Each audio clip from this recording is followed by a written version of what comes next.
अरविंद वर्मा जी, रवि कुमार जी, मुझे यह कहते हुए बताते हुए काफी प्रसन्नता हो रही कि आज राजद के कई नेता जो जनता दल यूनाइटेड परिवार का हिस्सा बने हैं, विभिन्न समाज के विभिन्न तबके से आए लोग, नेता जो आज जनता दल यूनाइटेड, जो खास बात यह है कि वो जननायक कर्पूरी ठाकुर जी के जन्मभूमि, कर्मभूमि और खास माननीय पार्टी के नेता प्रियतम मंत्री माननीय विजय चौधरी जी के क्षेत्र इलाके से हैं। उन सभी जो आज जनता दल यूनाइटेड पार्टी का सदस्यता ग्रहण किए हैं, प्राथमिकी सदस्य ग्रहण किए हैं, उन सभी का मैं तहे दिल से उन सभी को स्वागत करता हूं और उन्हें विश्वास दिलाता हूं कि पार्टी आपके मान सम्मान और स्थान का पूरा ख्याल रखेगी। यह पार्टी गांधी, लोहिया, जयप्रकाश अम्बेडकर, जननायक कर्पूरी ठाकुर के विचारों और पार्टी के सर्वमान्य नेता माननीय मुख्यमंत्री नीतीश कुमार जी के संस्कारों की सींची हुई ये पार्टी है। इसकी संस्कार से माननीय मुख्यमंत्री जी में आस्था व्यक्त करते हुए, उनमें विश्वास व्यक्त करते हुए माननीय मंत्री विजय चौधरी जी के नेतृत्व में आज कई महत्वपूर्ण आरजेडी के जो साथी हैं, प्रदेश स्तर के पदाधिकारी, जिला स्तर के पदाधिकारी, प्रखंड स्तर के पदाधिकारी आज Janata Dal United party join किया है। मैं फिर से उन सभी को मैं बहुत बधाई देता हूं, जनता दल यूनाइटेड में स्वागत करता हूं। हमें पूरा विश्वास है कि उनके आने से हमारी पार्टी में, संगठन में और मजबूती मिलेगी। इन 17-18 साल में जो बिहार का विकास हुआ है, जिस तरह से सबसे पीछे तबके के लोग, खास करके अति पिछड़ा, महिला और दलितों के उत्थान के लिए माननीय नेता ने जिस तरह से कार्यक्रम किया और जिस तरह से कार्यक्रम को कराने का इस प्रदेश में काम किया, और इस प्रदेश में पहली बार जातीय गणना करके और हमारे जो पिछड़े, अति पिछड़े और दलित परिवार के जो लोग हैं जिनकी संख्या बढ़ी है, उनके लिए आरक्षण की सीमा बढ़ाने का जो काम किया, उन सब को देखते हुए जो साथी आरजेडी से आज हमारे बीच, आज पार्टी के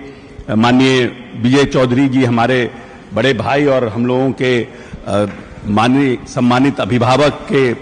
नेतृत्व में आज समस्तीपुर से आकर के पार्टी मुख्यालय में जो सदस्यता ग्रहण किए हैं, उन सबका जनता दल यू परिवार में हम अभिनंदन करते हैं, स्वागत करते हैं और आप सबको विश्वास दिलाते हैं। जितना प्यार और स्नेह एक परिवार में अपने बाल बच्चों को परिवार का मुखिया देता है, उसी तरह से हमारे नेता नीतीश कुमार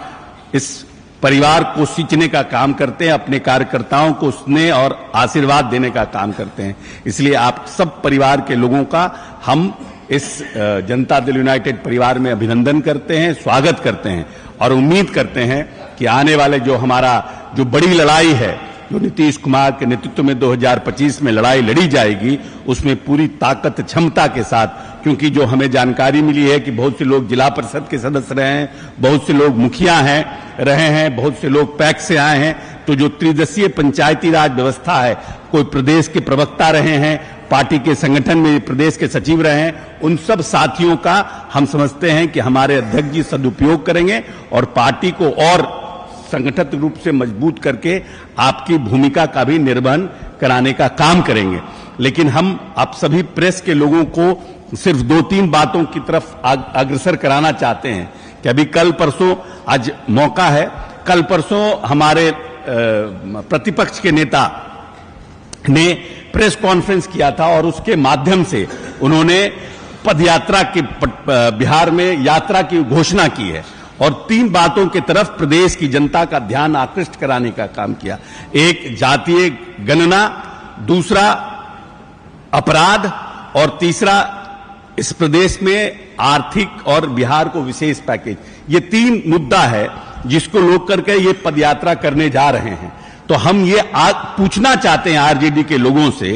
कि जातीय गणना में 15 साल आपके माता पिता की सरकार रही, कभी आपने इस प्रदेश की आबादी को फिर से कैसे अति पिछड़ा दलित संगठित हो और उसको अधिकार मिले, उसको संविधान में हम कैसे आरक्षण बढ़ाने का काम करें, कभी भी क्या सरकार ने ऐसी कोई पहल की? इस सरकार ने कभी, उस सरकार ने कोई बैठक की? इस सरकार ने कभी भारत सरकार से कोई प्रचार किया कि हमको अधिकार दिया जाए, हम करना चाहते हैं? ये नीतीश कुमार का पूरी तरह से सोच थी, जो नीतीश कुमार ने 2-2 बार प्रधानमंत्री के यहां सर्वदलीय बैठक की। दूसरा, जो लॉ एंड ऑर्डर पर सवाल उठाते हैं, तो यह प्रदेश अच्छी तरह जानता है कि किस तरह से इस प्रदेश में रंगदारी और किडनैपिंग एक उद्योग बन गया था। पूरे के पूरे प्रदेश के व्यापारी, डॉक्टर और इंजीनियर इस प्रदेश से लापता हुए। कोई डर से इस प्रदेश में एक गाड़ी भी नया नहीं खरीदता था कि कहां से रंगदारी के लिए फोन आ जाए। और आज हम पूरे दावे के साथ पार्टी मुख्यालय में कह रहे हैं कि सरस्वती पूजा का कोई 5 रुपया का चंदा भी जबरदस्ती किसी व्यापारी से काटने का काम इस प्रदेश में नीतीश राज में नहीं कर सकता है। तीसरा, जो लोग कहते हैं कि विशेष राज्य और आर्थिक पैकेज, विशेष राज्य के लिए आज तक जिसके पास इतनी क्षमता थी कि वो प्रदेश और देश के प्रधानमंत्री बनाने का काम करते थे, वो कहते हैं कि गुजराल जी को उन्होंने ही बनाया प्रधानमंत्री, वो किंग मेकर थे। और उसके बाद एक और प्रधानमंत्री बने, उनके बारे में भी कहते हैं कि हमने बनाया। तो जो व्यक्ति इतना पावरफुल था, लालू प्रसाद यादव, जो खुद क्लेम करते हैं, हमारे नेता ने कभी क्लेम नहीं किया कि हमने देश का प्रधानमंत्री बनाया है, हम देश के प्रधानमंत्री को सहयोग कर रहे हैं, ये कहा है। लेकिन वो दो व्यक्ति का ऑफिशियल स्टेटमेंट है कि देश के प्रधानमंत्री बनाने का काम लालू प्रसाद यादव करता है। उस व्यक्ति ने क्या कभी विशेष राज्य के डिमांड को केंद्र सरकार के पास रखने का काम किया? कभी विशेष के आर्थिक पैकेज के लिए कोई इनिशिएटिव लेने का काम किया? इसीलिए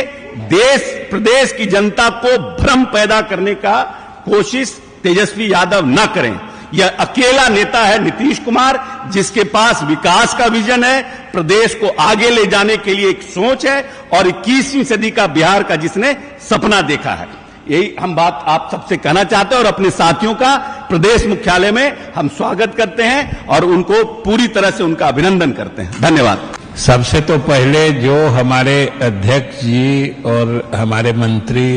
अशोक अबू ने हमारे आज जो भी राजद के पहले के पदाधिकारी रहे साथी जनता दल यू परिवार में शामिल हुए हैं, इसलिए इन लोगों के साथ हम भी उन लोगों का पार्टी मुख्यालय में स्वागत करते हैं, अभिनंदन करते हैं।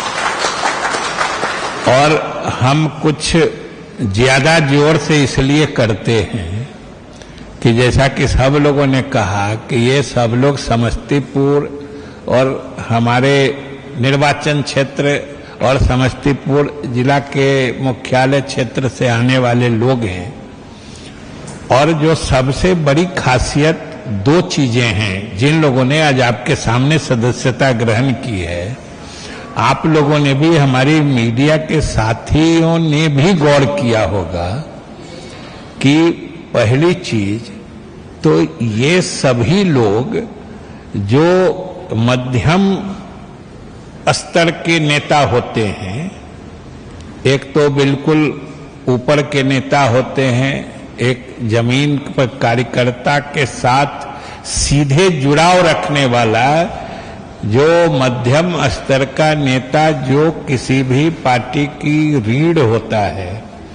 और सबसे अधिक सक्रियता से पार्टी के लिए जो काम करने वाला स्तर होता है, उस स्तर के हमारे इतने साथी, लगभग 2 दर्जन के आसपास साथी आज राजद छोड़ के यहां शामिल हुए हैं। ये अपने आप में कुछ कहता है। और जैसा कि हमने उसी वक्त सामान्य परिचय जब हो रहा था कि ये सब लोग राजद के बहुत पुराने, मतलब राजद के गठन काल से ही समर्पित कार्यकर्ता थे। लेकिन ज्यों-ज्यों धीरे धीरे इन लोगों को भी राजद के क्रियाकलाप से फिर मन में जो भावना आई,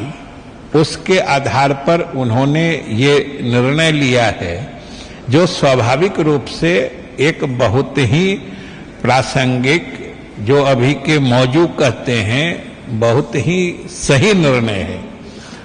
और दूसरी बात आपने देखा कि इसमें खास तौर से अल्पसंख्यक समाज के भी, जो राजद के प्रदेश स्तर के और इसमें प्रखंड अध्यक्ष लगातार कई वर्षों तक रहने वाले लोग सब हैं, उन सब लोगों ने आज राजद की सदस्यता छोड़ के जनता दल यू की सदस्यता ग्रहण की है। यह अपने आप में भविष्य के बारे में कुछ संकेत देने वाली बात है कि जमीन पर, जिसको ग्राउंड पर कहते हैं, लोगों के बीच क्या विचार चल रहा है और किसका नेतृत्व उभरकर सामने आ रहा है और कहां पर लोग हतोत्साहित हो रहे हैं। और सबसे बड़ी बात है कि ये सभी लोग सक्रिय हैं, क्योंकि बहुत सारे लोगों का से हम लोगों का चुनाव के क्रम में सामना होते रहता था। इन लोगों का विरोध भी हम लोगों ने झेला है, लेकिन हमें पूरी उम्मीद है कि इन लोगों के साथ आने से पार्टी की और हम लोगों की ताकत बहुत बढ़ेगी और यह अपने आप में आने वाले समय के लिए बड़ा ही सुनहरा संकेत है। और इसके अलावा इन लोगों का तो स्वागत है ही, और इन लोगों के आने के पीछे भी जिस तरह का विमर्श बिहार के लोगों में चल रहा है, खासतौर से ग्रामीण इलाके में, जो खासतौर से गरीब वर्ग है, जो दलित हैं, पिछड़े हैं, अति पिछड़े हैं, अल्पसंख्यक हैं, आप देखे होइएगा कि सारे उसी वर्ग से आने वाले प्रतिनिधि हैं। ये सबसे अधिक गौर करने वाली बात है कि आज जिसको नीचे में गरीब तबका कहते हैं, जो सबसे अधिक जमीन से जुड़ा रहता है, उनके बीच क्या सोच और क्या दिशा राजनीति की चल रही है, ये आज आप लोगों ने जरूर इसका एक एहसास हुआ होगा आप लोगों को। और सही बात है, खासतौर से कुछ बातों की चर्चा हमारे अशोक जी मंत्री जी ने की है कि आज बिहार में लगभग सभी जानते हैं कि चाहे जातीय गणना की बात हो या आरक्षण की सीमा बढ़ाने की बात हो या बिहार को विशेष राज्य का दर्जा देने की मांग के साथ विशेष पैकेज या विशेष मदद दिलाने की बात हो, ये सब मांग किनकी सोच से निकला है, किनके कारण निकला है, हम नहीं समझते हैं कि बिहार का कोई भी आदमी ऐसा होगा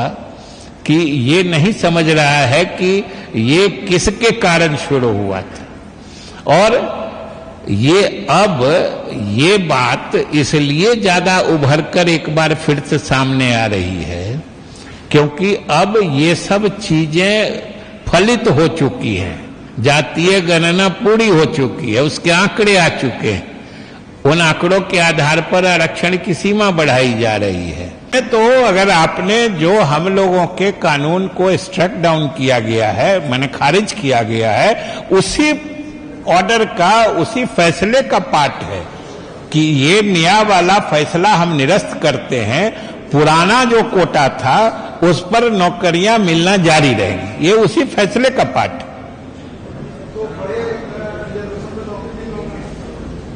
अब इतना समझ के फिर वही बात पूछ रहे हैं। चलिए, हाँ बोलिए,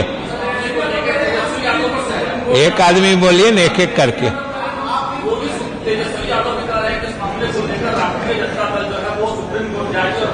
तो अगर किसी को सुप्रीम कोर्ट जाना होता है तो वो सीधे जाता है कि बोलता है? आप बोलिए। हाँ, वो कोई पार्टी भले सोच रही है, आपको हमने कहा तो सुने नहीं। हम लोग का तो जिस दिन कानून निरस्त हुआ हम लोग उसी दिन से तैयारी करके ऑलरेडी फाइल कर दिया, वो लिस्ट हो गया, उस पर जजेज का इनिशियल ऑब्जर्वेशन आ गया।